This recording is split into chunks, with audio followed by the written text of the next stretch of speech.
The America's Democrats podcast, a project of 21st Century Democrats, is made possible by contributions from our listeners. Want to do more? Go to americasdemocrats.org and click Donate.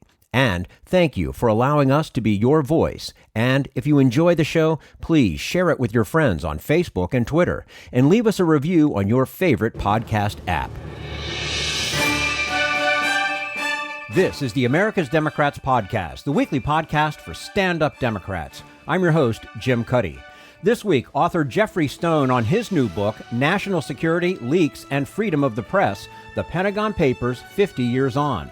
Author Jim Freeman on his new book, Rich Thanks to Racism, and Bill Press with Don Lemon, author of This is the Fire, What I Say to My Friends About Racism. Had enough of Fox News, the House Freedom Caucus, and Donald Trump? If you want the facts that you won't get from them or from the fake news sites of the alt-right, then stay tuned. Our sponsor, 21st Century Democrats, works hard to get everyday Democrats involved in returning our party to its roots and to success at the ballot box. Sit back and listen, then stand up and fight. And follow 21st Century Democrats on Facebook for all the latest progressive news. We're glad you can join us. The Pentagon Papers revealed decades of lies by the U.S. government about the Vietnam War and confronted the nation on the dangers of putting government secrecy over the public's right to know. Author Geoffrey Stone says it's an issue still unresolved today. And we say hello to Geoffrey Stone, American law professor and noted First Amendment scholar. He is currently the Edward H. Levy Distinguished Service Professor of Law at the University of Chicago Law School. He's also the editor, along with Lee Bollinger, of the new book, National Security, Leaks, and Freedom of the Press, The Pentagon Papers, 50 Years On. Geoffrey Stone, thanks for joining us again on the America's Democrats podcast. My pleasure. Thank you for having me. Great to have you with us again. As the title of the book makes clear, it's been 50 years since the Pentagon Papers were released. Remind us of what the Pentagon Papers case was about and why it deserves revisiting 50 years later. So the Pentagon Papers case was about what was a really momentous conflict at the time.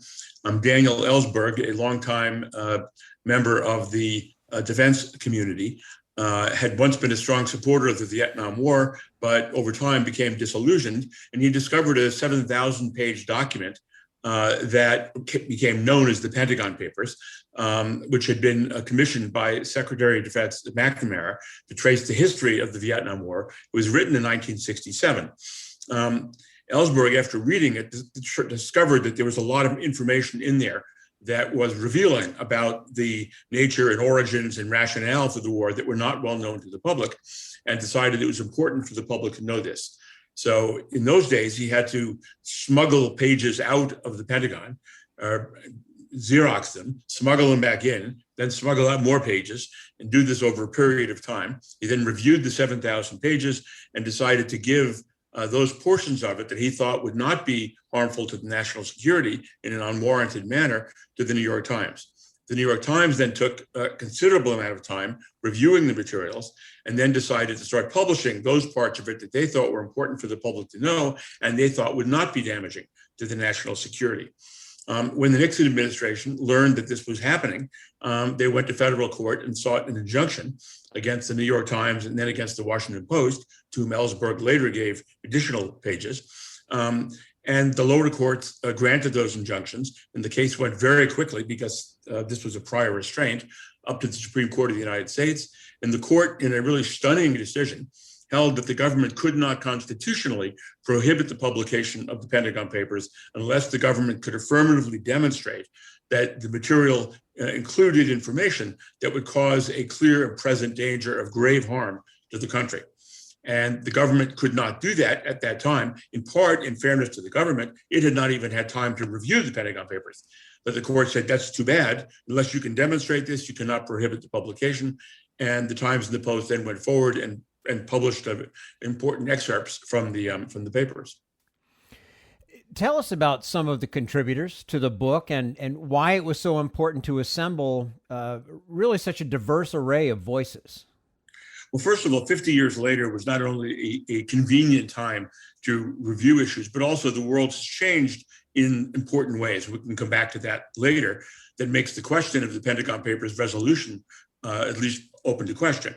So Lee Bollinger and I decided to bring together some really extraordinarily talented and informed individuals to present their essays on various aspects of the question. This included, for example, Eric Holder, former Attorney General of the United States, John Brennan, former director of the CIA, Keith Alexander, former director of the National Security Agency, the NSA, Avril Haines, the current director of national intelligence, Lisa Monaco, Deputy Attorney General at present.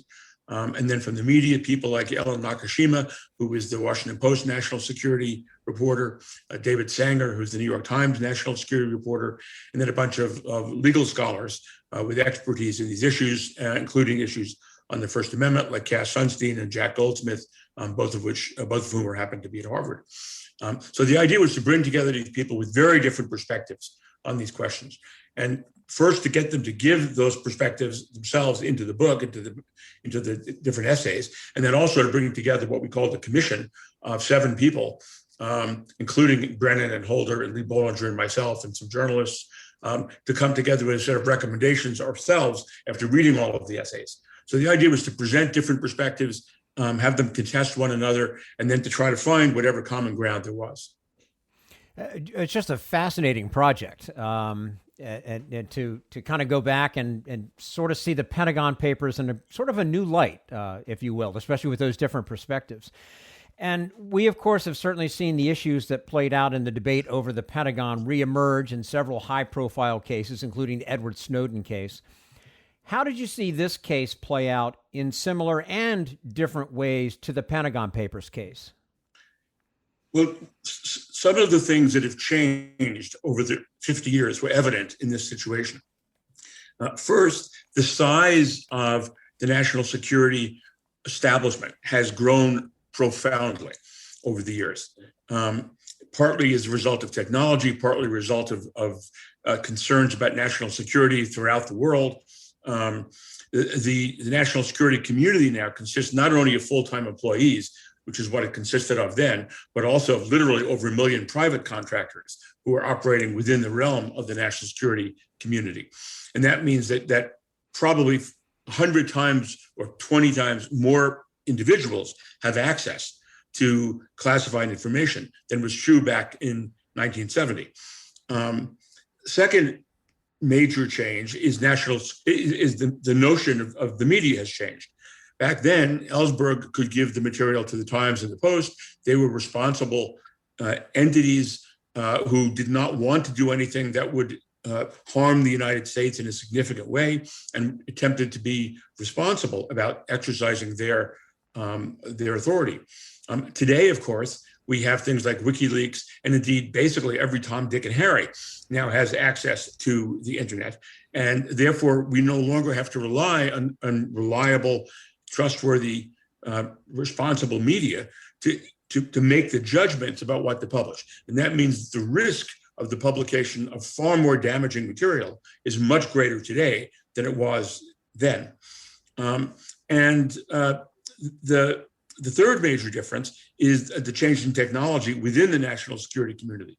Daniel Ellsberg had to smuggle out pieces of paper, right, in relatively small batches to get past security, Xerox them one page at a time in order to do what he was trying to do. Today, with thumb drives, it's possible to get 1 million times more information in 15 minutes and to smuggle it out. And so the potential risk is far greater than it ever was at the time. So all of those changes have substantially increased the risk of leaks to the government. And the question is, to what extent should that lead to a change in the Pentagon Papers domain?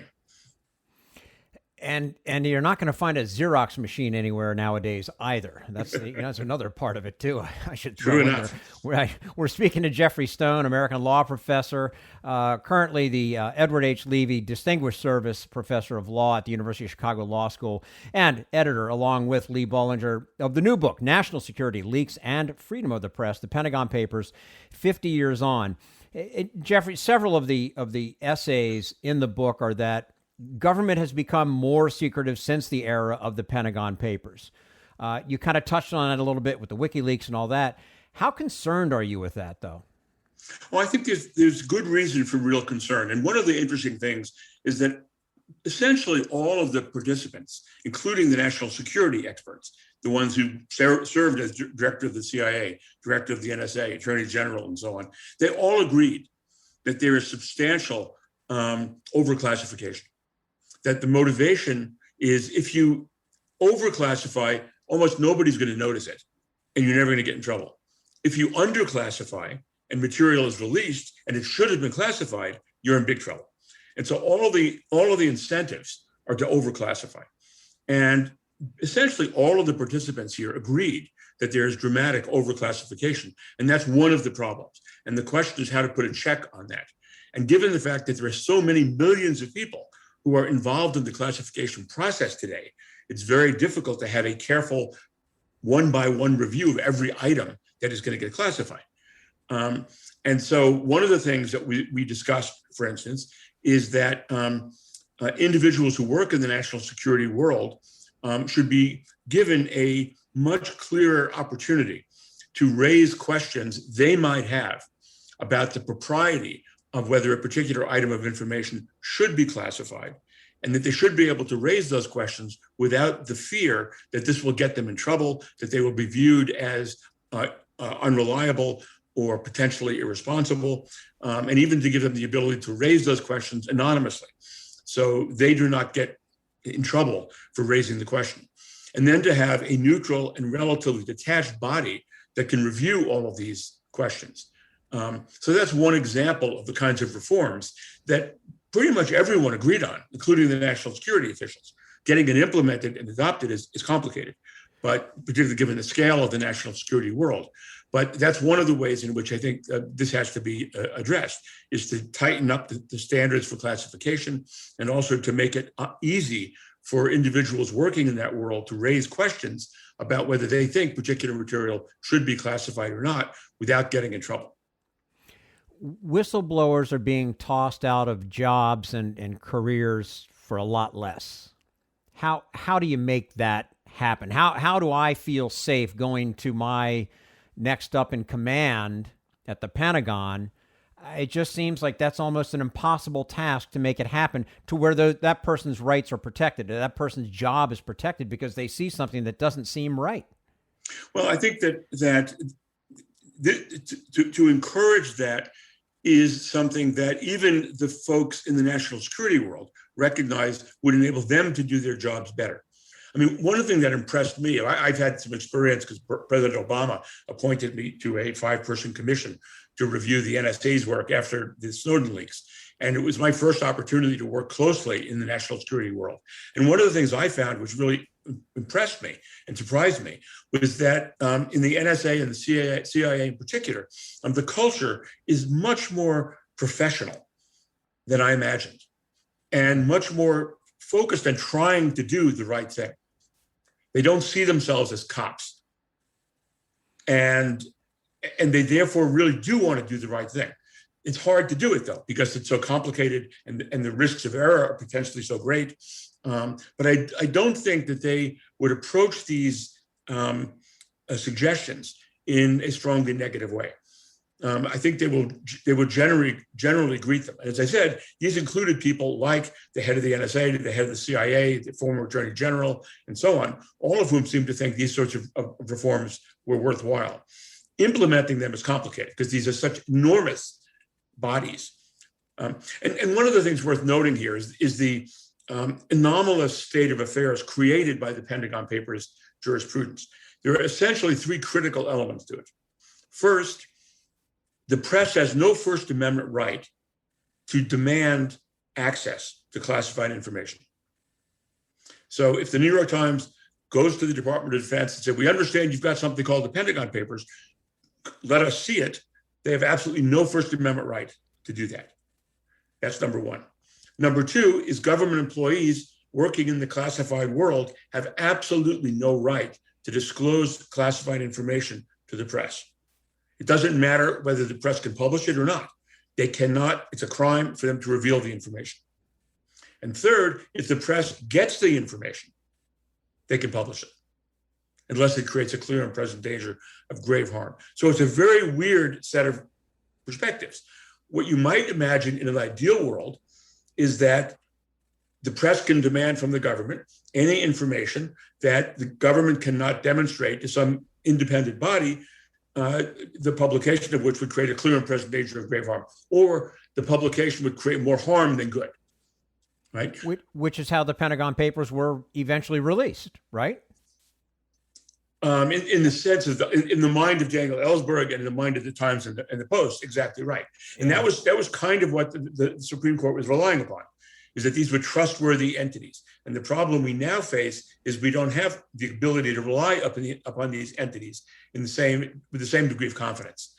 That is the huge expansion in the number of government employees with access to this information, and the lack of professionalism on the part of many of them, and the fact that the media is no longer the media as it was when we were talking 50 years ago, means that those are both much less trustworthy. So it does create a real question as to, should we reconsider all of this? And one of the key questions is reconsidering it as a matter of policy, not necessarily as a constitutional matter.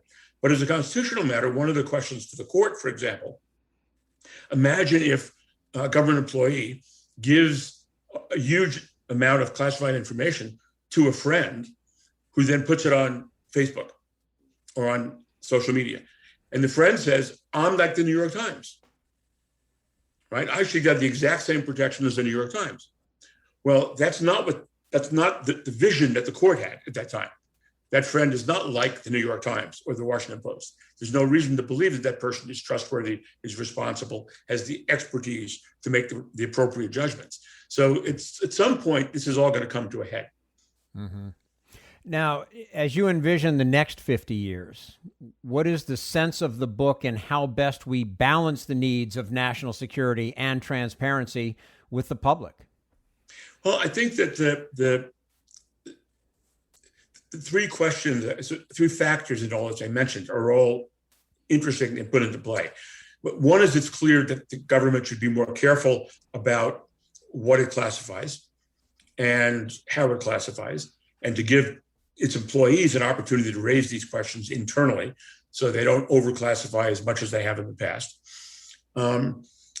Second is the question, should government employees ever be allowed to leak classified information? And I think the answer to that most of us agreed on is no, is that these individuals are not people who have the expertise, the experience to enable them to be able to make informed judgments about costs and benefits here.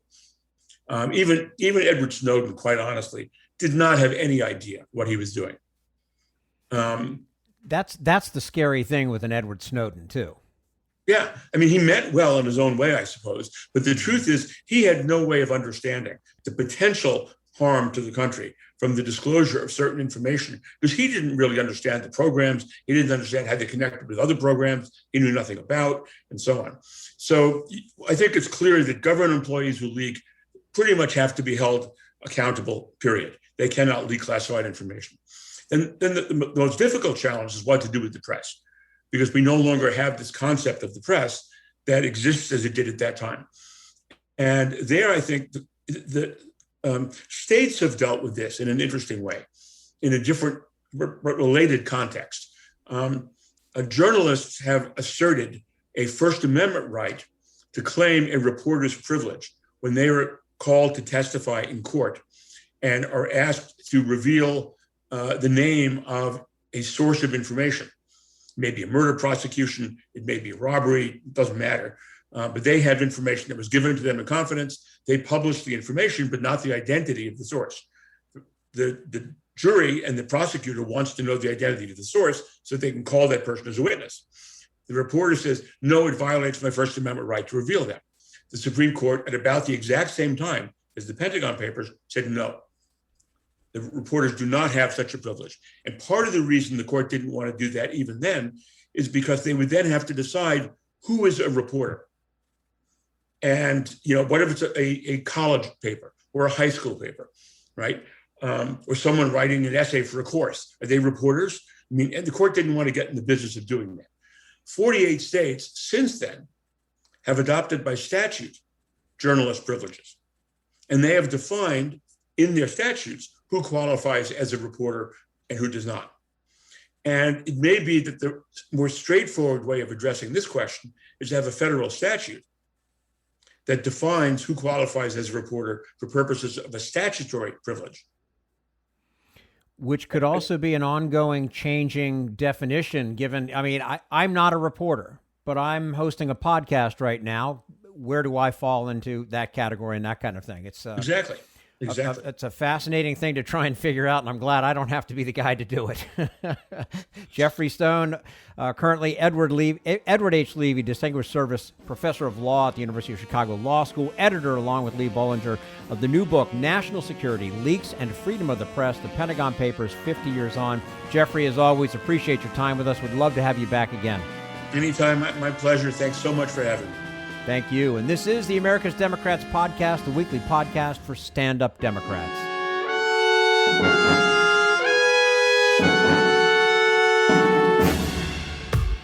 We want you to sit back and listen to this americasdemocrats.org podcast, a project of 21st Century Democrats. But we need you to stand up and fight. Do you want to get involved and help get our party back to its roots and to success at the ballot box? You can make your contribution to help us keep this show going and to elect Democrats who will stand up for democratic principles. Go to americasdemocrats.org and click on Donate at the top of the page. This Social Security measure, I believe that we must pass legislation to provide medical care. This is our tradition. When our grandparents came to America, it was the Democratic Party which said, welcome. It was the Democratic Party, the party of Roosevelt and Truman and Kennedy and others, who said that America belonged to all its people, not just a handful of the rich or a few giant corporations. That's why great leaders like FDR fought so hard for Social Security, and why JFK stood up to the insurance companies and their Republican allies to get Medicare. It's not just one thing, or one time, in one place. It's about a whole history of standing up to the Republicans and saying someone has to be on the side of regular working people in America, whether it's defending Social Security or just the way your loved ones are treated on the job. That's what the Democratic Party is all about. And that's why this message has been brought to you by the Democratic Party. Working people like you and me. Paid for by 21st Century Democrats. Not authorized by any candidate or candidates committee. This is the America's Democrats podcast, the weekly podcast for stand-up Democrats. Coming up next, how the ultra-wealthy profit from racial injustice. But first, we turn to Jim Hightower, America's #1 populist, for his common sense commentary. Ralph Waldo Emerson told of a dinner guest who went on and on about the virtue of honesty, offering his own life as a model of perfect rectitude. The louder he talked of his honor, said Emerson, the faster we counted our spoons. That's my reaction to the cacophony of phony piety arising from Republican governors and legislators who are trying to enact more than 250 new state laws to stop Black, Latino, Asian American, Indigenous, and other non-Caucasian voters from casting ballots. Yet they proclaim, we're not racist, we're righteous crusaders protecting the sanctity of the vote. Really? So why are they specifically targeting people of color with their repressive voting restrictions? For example, panicky Republican lawmakers in Georgia tried to outlaw any early voting on Sundays. Odd. Why? It's a flagrantly racist attack on the black church. For years, a joyous civic tradition called Souls to the Polls has played out in Southern black churches on Sundays prior to Election Day. After the sermon and prayers, congregants, ministers, musicians, and others in the church family travel in a caravan to early voting locations to cast ballots. It turns voting into a civic, spiritual, and fun experience. What kind of shriveled soul tries to kill that? Apparently, the same shameful souls in the Georgia GOP who want to stop local groups from providing water and snacks to citizens forced to wait for hours in line to vote. They're actually trying to make it a crime to give water to thirsty voters. Hey, Republicans, what would Jesus do? This is Jim Hightower saying the goal and duty of every public official ought to be to maximize voter turnout. After all, the more Americans who vote, the stronger our democracy. But there's the ugly political truth. Republican officials no longer support democracy. The Hightower Radio Lowdown is brought to you by the Lowdown Happy Hour, now live streaming on Facebook from the Chat and Chew Cafe. So grab a libation, pull up a virtual chair, and join our freewheeling conversations with political mavericks, musical agitators, and kick-ass grassroots groups. The Lowdown Happy Hour will connect you to good trouble activists who are building people power across America. Get the Lowdown at hightowerlowdown.org.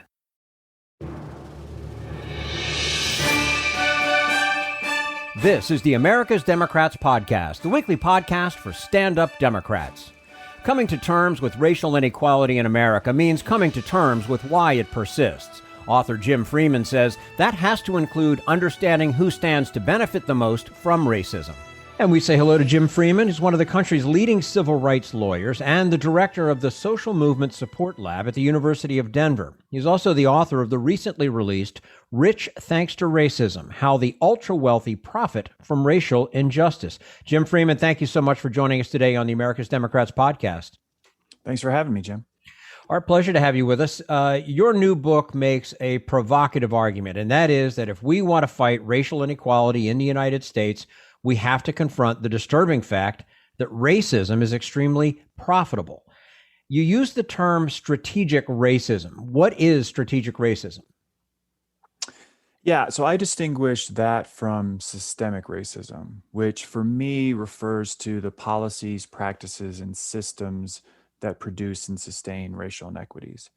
So what I've come to learn over the years is that that term of systemic racism is not always descriptive enough to capture what's really going on, because it is a somewhat abstract and impersonal term. It makes it seem like these are natural or inevitable occurrences, like no one is actually responsible for them. But what I've learned is that there are those who use their extraordinary wealth to defend or expand systemic racism in ways that result in greater economic or political power for themselves, that there's actually intentionality behind their efforts. And I call that strategic racism. And I think it's an important distinction, because when we think about who's on the other side of these fights, on the fight for racial justice, we usually think about the alt-right and those kinds of folks. But that's not who passed all these laws that are responsible for systemic racism. They're not the ones doing the heavy lifting in defending or even expanding these policies. So I think we really have to recognize that the biggest reason why systemic racism persists in this country is that it is, for a lot of large corporations and Wall Street banks, enormously profitable. So we actually have racism profiteers in this country, ultra wealthy people who put their resources to work in defending or expanding racial inequities in ways that result in greater wealth or power for themselves. And oftentimes this is done in secret and behind the scenes. So, these are people who are profiting from real harm that they're causing in Black and brown communities. And I've been working alongside those communities for 20 years, and I've seen up close what this strategic racism looks like. And it's truly devastating for millions of families.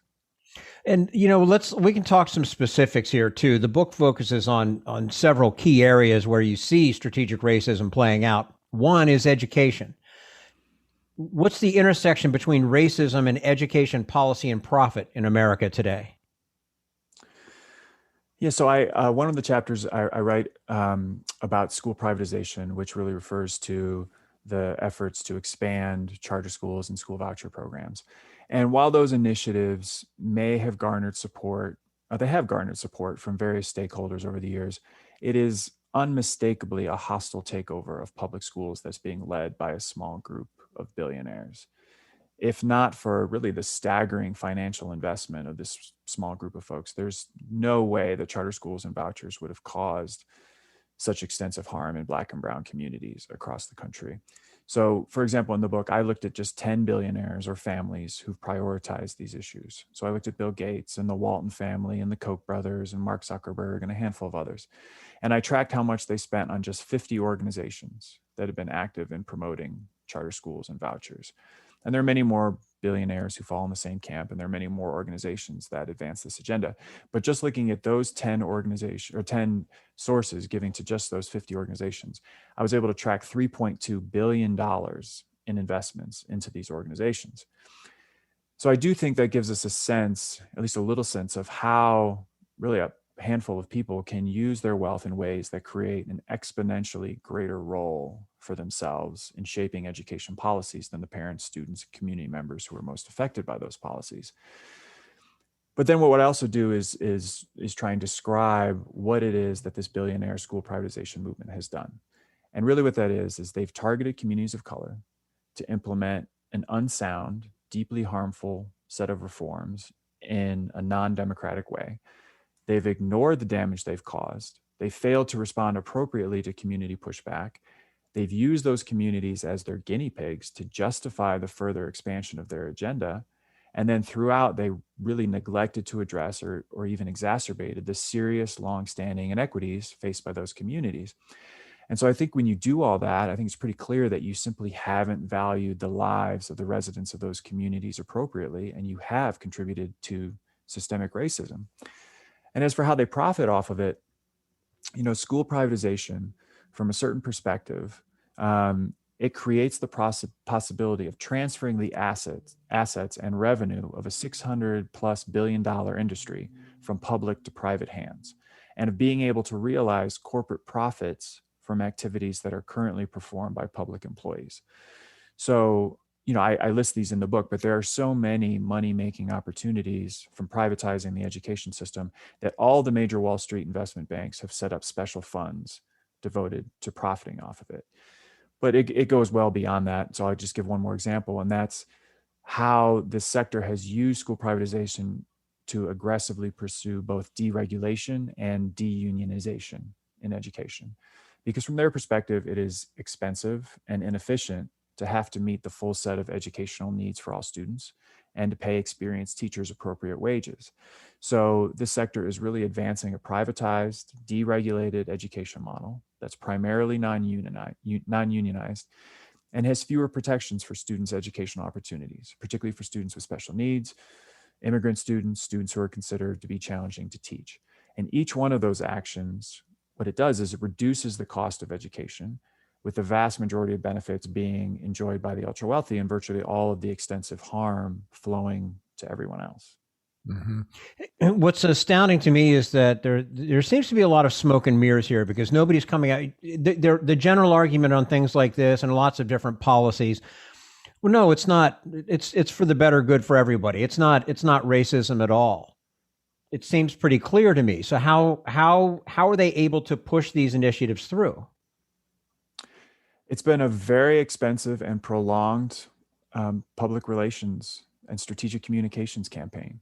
And I try to unpack this in the book about how they've actually had to create a perceived need for this so-called reform, and how they've been able to justify these efforts, and how they've been able to portray what is a billionaire-led effort as something that is being demanded by Black and brown communities. Now, look, I've been working on education equity issues, like I say, for over 20 years with communities across the U.S., Black and brown communities, the ones that suffer the most from education inequities. And I've asked thousands of people within those communities, what are the problems you're facing, and how can we address them? And through all of those conversations, I've heard people talk about curriculum, class sizes, school discipline, high stakes standardized testing, administrative funding issues, and a range of other things. What nobody ever said to me was, you can solve my problem by taking a public entity and turning it into a private entity, or by transferring management from, a public system to, a charter school. Or nobody's ever said that, because people recognize that doesn't get at the root of these long-standing, deeply entrenched inequities. It is superficial. It is deeply harmful because it winds up essentially traumatizing students, families, entire communities when you uproot them from their schools and often close those public schools to open up these new schools. But there has been this really concerted, very well-funded PR campaign to hide the damage that they've caused, and to really portray this as as an equity effort, when in fact, for many of the people who are most responsible for advancing this agenda, it has no basis in reality. Absolutely. We're speaking to Jim Freeman, a civil rights lawyer, director of the Social Movement Support Lab at the University of Denver, and author of the recently released Rich Thanks to Racism, How the Ultra-Wealthy Profit from Racial Injustice. You also examine criminal justice, Jim, and who stands to profit by our current criminal justice system.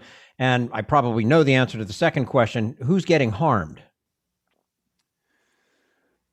So yeah, certainly the second part of that question has become, I think for most folks, painfully apparent in recent years.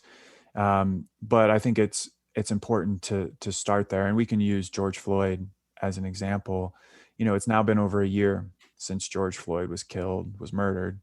And, we heard over and over when it happened that this was a wake-up call for the nation on these issues. But the thing is, we didn't actually wake up, just like we haven't woken up all the other times that we've had so-called wake-up calls. If we had woken up on these issues in the year plus since it happened, we would have come together as a country around real solutions to this form of systemic racism, or we would have at least started to. We would have taken steps to doing this. We would have taken steps to addressing the vastly oversized and violent criminal justice system that's being used within Black and brown communities as a catch-all solution for an enormous variety of public health and safety issues. We would have begun to address the fact that these policies and systems are at the very root of what killed George Floyd, that these are the dynamics that make Black and brown individuals dying at the hands of the police a completely predictable result. But we couldn't summon the collective energy to address them. And now not only is George Floyd dead, but Daunte Wright is dead, and so many other people have been killed by the police because we simply haven't acted. So let's talk about why we haven't acted, why we haven't addressed these issues. It's not because we don't know how. It's not because we don't know the solutions to them. It's because there's a very well-funded opposition that stands in the way. So you have organizations like ALEC, the American Legislative Exchange Council, which represents hundreds of the largest corporations in the US, that has been working for decades to pass these various tough on crime policies. You have super wealthy individuals like the Koch brothers and all the other billionaires they've organized, pouring tens of millions of dollars into various right-wing think tanks and advocacy organizations that have been pushing this mass criminalization and mass incarceration agenda and continue to do so today. You have one of those think tanks that they fund, the Heritage Foundation. After the uprising against systemic racism last summer, what they decided to do was launch a Back the Blue police pledge that has been signed by 200 members of Congress. So that's 200 members of Congress who have vowed to continue supporting the status quo in law enforcement in this country. So for me, this is sort of a classic example of what modern day systemic racism looks like. We implement these public policies that we know will inflict needless harm on large groups of people of color, that we know will perpetuate racial inequities, that we know will even lead to people being killed. And then when that harm becomes apparent, we fail to address it appropriately, in significant part because it is economically beneficial for the ultra wealthy, which, as you said, is what I refer to as strategic racism. Mm-hmm. As for why they do this and how they profit, I spill a lot of ink on this question in the book, but to just give some examples, the mass incarceration system is big business. Like, it is big business to house, feed, transport, provide medical care, and provide all the other various life-sustaining services needed for over 2 million people, which is how many people we have in prisons and jails in the US, and which, by the way, is more than the population of 15 US states. That's our incarcerated population. So when you think about what it takes to allow those people to survive, just barely survive in many cases, but survive, there's a lot of opportunities to make business within what we call the prison industrial complex. But on top of that, there's nearly 5 million people on probation or parole in the US. And those services are increasingly privatized, which is now known as the treatment industrial complex. On top of that, you have folks who are profiting off of prison labor. So large corporations using incarcerated individuals to provide extremely cheap or even free labor for them. So we have folks who are incarcerated in the US who are manufacturing American flags, who are making campaign calls on presidential campaigns, who are even picking cotton in the South, if one can appreciate the painful irony of that. But then there are other ways in which this system benefits the ultra wealthy as well. This one was certainly made very obvious last summer when it was really the police who, once again, were used to limit democratic action, who were used to limit the reach and power of social movements. Another example, we use crime as a wedge issue in this country to split people along racial and socioeconomic lines in ways that preserves the racial hierarchy in the US, in ways that helps the ultra wealthy's preferred political candidates win elections. Tough on crime strategies have long been a big political winner, and they continue to be. But then lastly, what I'll say is what the ways in which the ultra wealthy benefit from these practices, one, we don't talk enough about it, is that what we've effectively said as a society, particularly within communities of color, is rather than investing in a quality education for every child, rather than investing in quality mental, behavioral, and physical health care for every person, and livable wages for every person, what we're going to do is have a criminal justice system, a criminal legal system, handle all the young people we fail, handle all the folks experiencing mental health crises that we fail, handle all the folks living in poverty who we fail. And what they've essentially realized is that in a certain morally vacuous way, it's cheaper to dehumanize people than to make sure their basic needs are met. And when we underinvest in communities of color and other low-income and working class communities, that reduces what people pay in taxes, and particularly ultra-wealthy people. Absolutely astounding. But Jim, you also write that these policies have an impact on white people and society as a whole. Can you expand on that?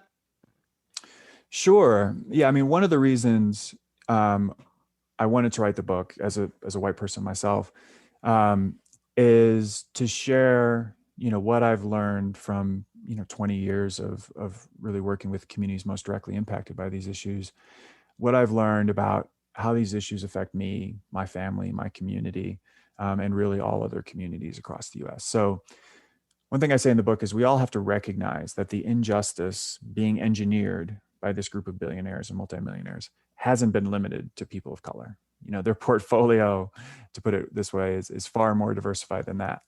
And never was this more apparent to me than when I was investigating how they were contributing to the preservation of racial injustice. As I learned more about where they direct their money and the ideology that guides those decisions, I realized how heavily invested the ultra-wealthy are in pushing a political agenda that has been deeply harmful to most white Americans as well. So in other words, if white people examine the reasons their lives are far more difficult than they need to be, they will likely eventually run into the same set of organizations, the same set of individuals who are leading the opposition against racial equality.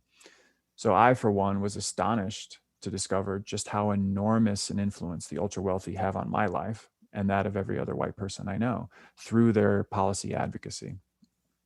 And the other thing I would say is, I think we all need to get to the point where we can clearly see that education inequities and mass criminalization and incarceration and anti-immigrant policies and all these other racial justice issues don't just harm those who attend the under-resourced schools or suffer the effects of over-policing and face the prospect of being deported. I think if we examine our own lives closely, we will all find evidence of harm caused by the reverberations from these unjust systems. And the flip side of that, of course, is that we also all need to recognize that addressing those issues doesn't just help those people of color who have the burden of systemic racism lifted off of them. We all stand to benefit when our neighbors are able to live higher quality lives and the rot of injustice is really purged from our public systems. And what I found is that there's immense power that comes from acknowledging this interconnectedness and interdependence. Because when we start to see that, my health, safety, and happiness are intimately connected to your health, safety, and happiness, the possibilities for what we can accomplish together begin to increase exponentially. And if we can go beyond that and reach the point where we care enough about each other that we're able to recognize that whatever we want for ourselves, we should want for all people, then that's when we can become truly free as people and truly great as a country. Certainly raising awareness is a critical element to making social change, and your book is a welcome addition to that effort. Moving beyond awareness, what kinds of actions would begin to help us get beyond this destructive dynamic? Yeah, well, my book focuses on three issues in particular: criminal justice, immigration, and education. And in the book, I certainly offer policy solutions to those issues, not necessarily, my ideas per se, but ones that communities most directly impacted by these issues have been lifting up for some time. But beyond that, what I think we all have to recognize is that there's really only one effective counterweight to the power of organized wealth, and that's the power of organized people. So to resist this agenda, this corporate American Wall Street agenda, and ultimately advance one that's more favorable to low-income, working class, and middle-class families, we need to build people-powered organizations.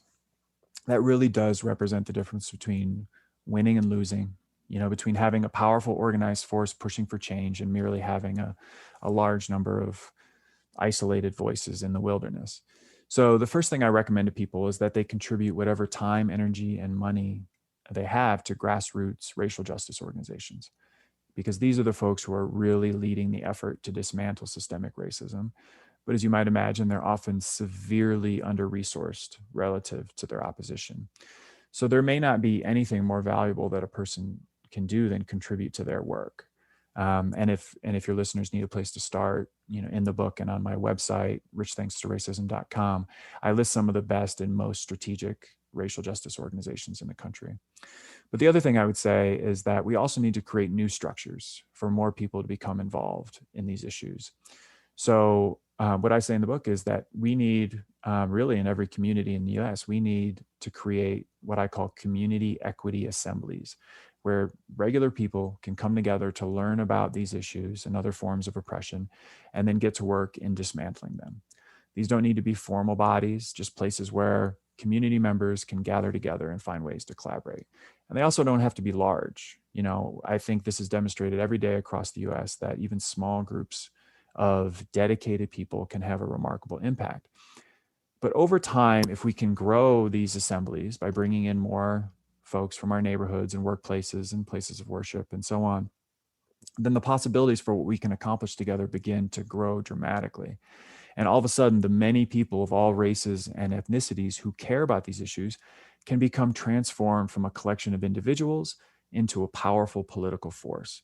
And from there, they can start influencing policy decisions. They can start demanding a seat at the table for budgetary decisions. They can start holding policymakers accountable in far more meaningful ways. And in relatively short order, they can create truly transformative change in their communities. So that's where I would really encourage folks to start.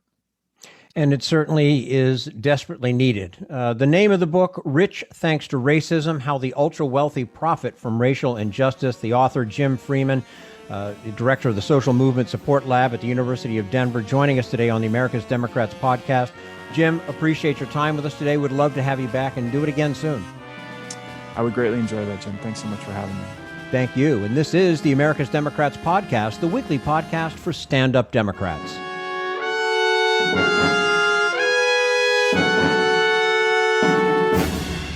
We want you to sit back and listen, but we need you to stand up and fight. Help get our party back to its roots and to success at the ballot box. Make your contribution to keep the americasdemocrats.org podcast, a project of 21st Century Democrats, on the air, and help elect stand-up Democrats. Go to americasdemocrats.org and click on Donate at the top of the page.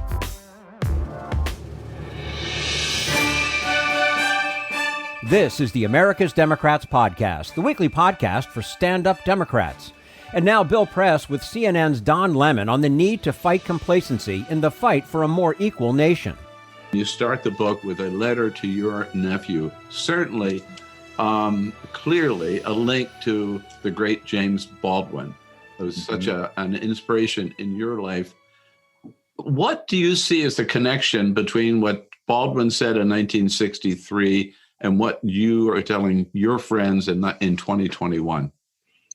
I think the only real difference is that obviously there has been progress, right, when it comes to the number of people who are able to be professionals and who have a sense of owning their own lives. I mean, I think that goes without saying, meaning African Americans and people of color. But I think the big difference also is technology and information, right? But the through line is that we're still dealing with the same issues. We're still dealing with police brutality. We're still dealing with criminal justice, racism being built into the system. We're still dealing with systemic racism, even though there are forces out there in society now and in government who are saying that there is no systemic racism.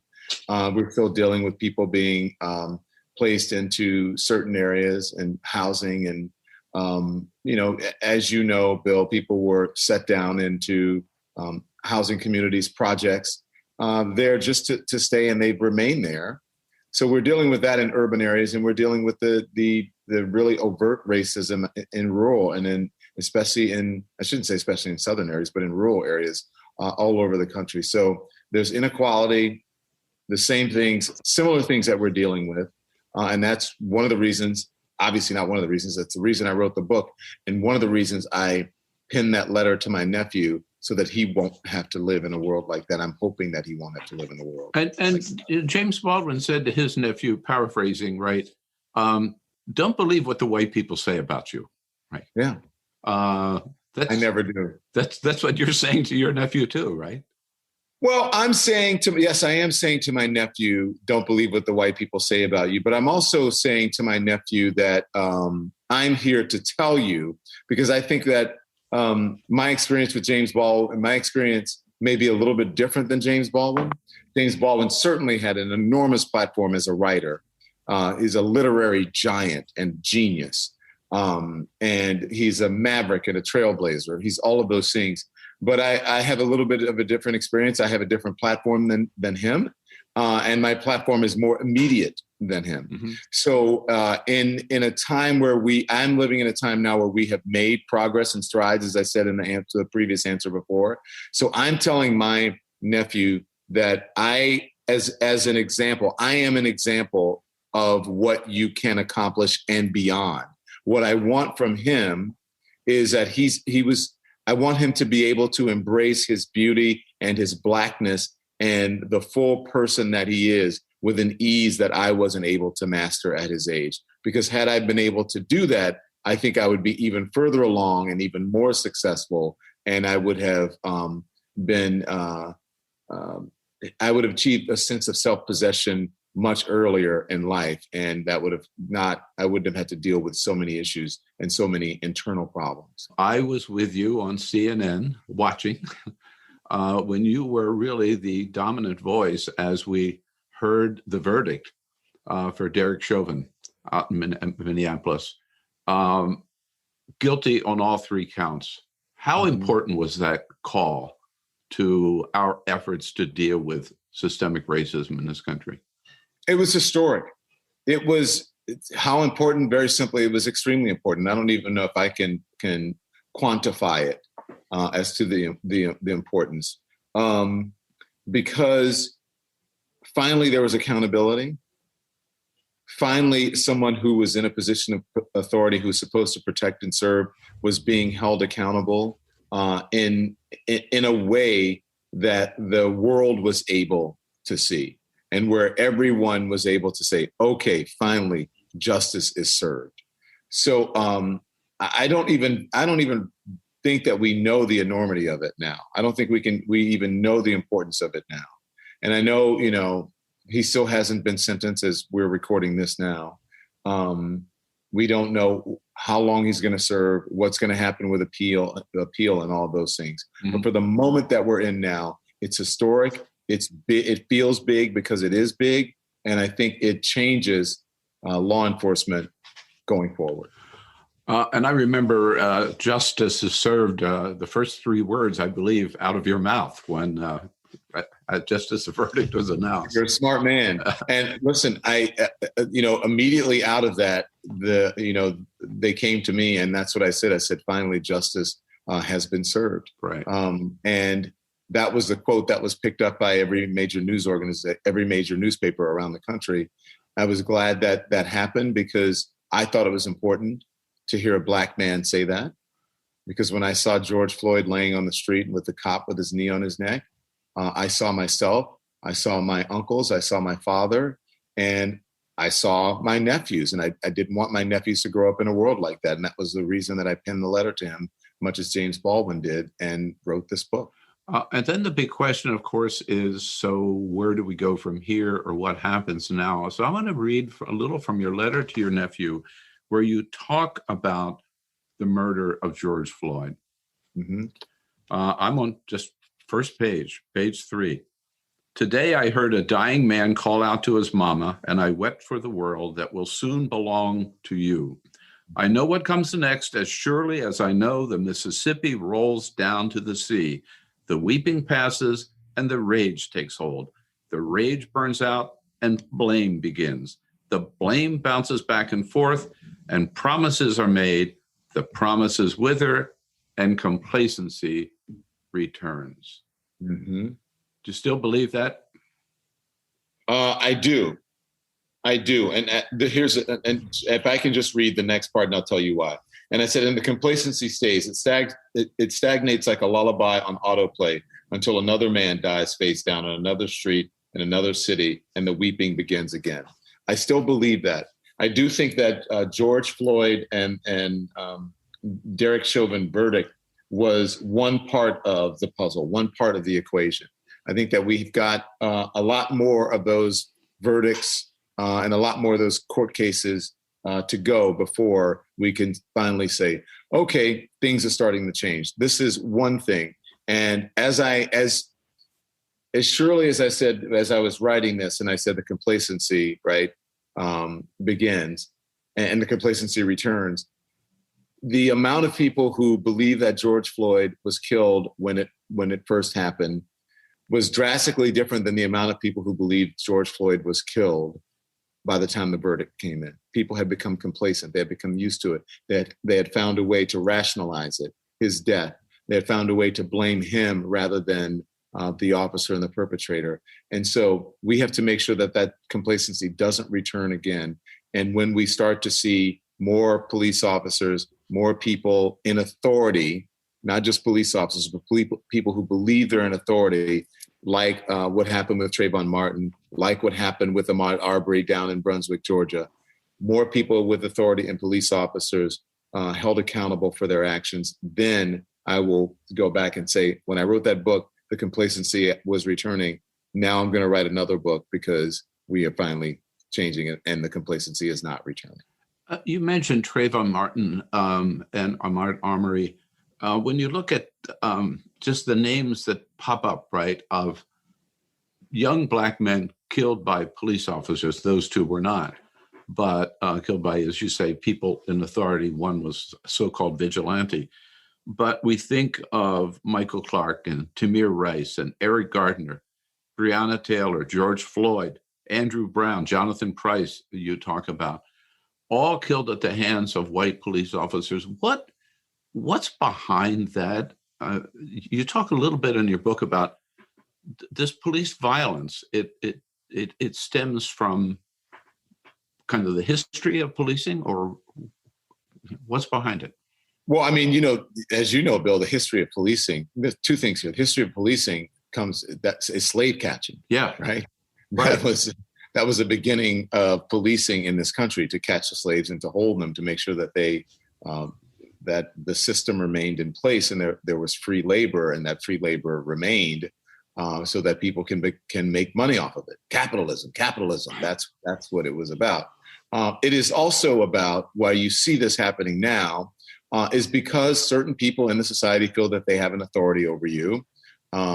And when they have a gun and a badge, that authority is magnified. Their feeling of that authority is magnified, and it should be, because they hold your life and death in your hands. But it is because I believe is that many police officers have become jaded, and they don't see the people they're supposed to protect and serve as humans. They see them as criminals. They see them as problematic people. And usually anytime you have an interaction with a police officer, it's problematic. You call a police officer, or a police officer is called to where you are because there's an issue, because there's trouble, because something bad is going on. So most people don't sing hallelujah when they see a police officer, because usually you're involved in something that is at the worst time of your life. So I think police officers, and they do have a tough job, I will acknowledge that, but they don't see people as human, especially African Americans. And I think they don't see their humanity. And I think that's the biggest issue in policing. And it's also the history of policing as well. Right. In dealing with this issue, how important also were right after, in the wake of the murder of George Floyd, the Black Lives Matter movement and the protests, as you point out in the book, many millions of white people joined these protests all over the country. It really did change the dynamic, didn't it? I mean, I know a lot of people criticize that this is just, they're burning down the cities, they're looting, the whole thing. But that was not the full story, for sure. Not even part of this. No, but I mean, we have to distinguish between protesters and rioters. Yeah. And listen, it is unfortunate, but there are always going to be people who take advantage of situations, right? People who mingle in with the legitimate protesters, and people who are just out for themselves, and people who are bad actors. And that should not be tolerated. Right. And those people should face the consequences as well. But yes, and if you, before I answer your question about about the white folks who are out there, look at the number of people when we're talking about complacency, the number of people who supported Black Lives Matter during during the height of that, when George Floyd first died.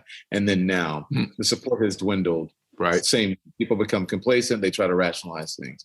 But yeah, I think having white people out there as allies really made a huge difference, because it showed the world, especially older people who may be steeped in tradition and in old ways of thinking about, well, why are they out there doing this? Why are they rabble rousing? Why are they shaking the apple cart? Shouldn't they just comply? The situation isn't that bad. It showed them, those young folks out there, most of them young, white folks, showed their parents or their grandparents that, hey, this isn't right. And we're standing up for our fellow citizens, this time who happen to be Black. But I believe those same kids, those same young folks of all ethnicities would be out there for other people who are facing inequities. And I think it's time that people got out and do some protesting about our Asian brothers and sisters who are facing anti-Asian hate. So yeah, I believe it did make a huge difference. It does make a huge difference having allies. And I think we need to listen to those young people. They're trying to pull us not necessarily into the future, but into the now, because they're tired of dealing with discrimination, and they're tired of their fellow citizens being treated unequally in society. Right. In terms of racism. But how could you not? Who could not, especially if you're a young person? I know it was tough. We're in the middle of a pandemic, but young people feel like they're, immortal. Of course. we now, I think about my mortality every day as I talk to my mom and she'll say, oh, such and such passed, and I drove by Miss whatever's house and it's not there anymore. I didn't know she died. I'm like, oh my gosh, I'm getting so old.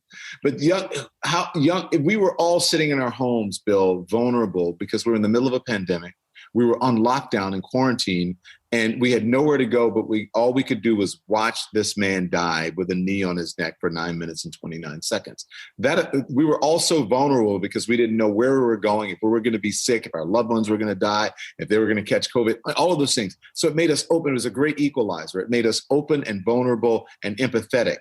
And so the young folks felt that, and they got out there and they went on the streets and they fought. The older people at home did what they could do, and they were basically outraged by it. So I think, yes, the young people helped, but it also, the timing and what was going on in the country also helped to draw attention to the suffering and to the inequality. Bill Press with CNN host Don Lemon. If you'd like to hear the entire episode, visit BillPressPods.com. And that's all for the America's Democrats podcast. Thank you to all who made today's show possible. Geoffrey Stone, Jim Freeman, and the entire Bill Press team. And thank you for listening. If you liked what you heard, please get involved in our efforts to keep this show going and to elect Democrats who are bringing the party back to its roots. Go to americasdemocrats.org and click on Donate at the top of the page.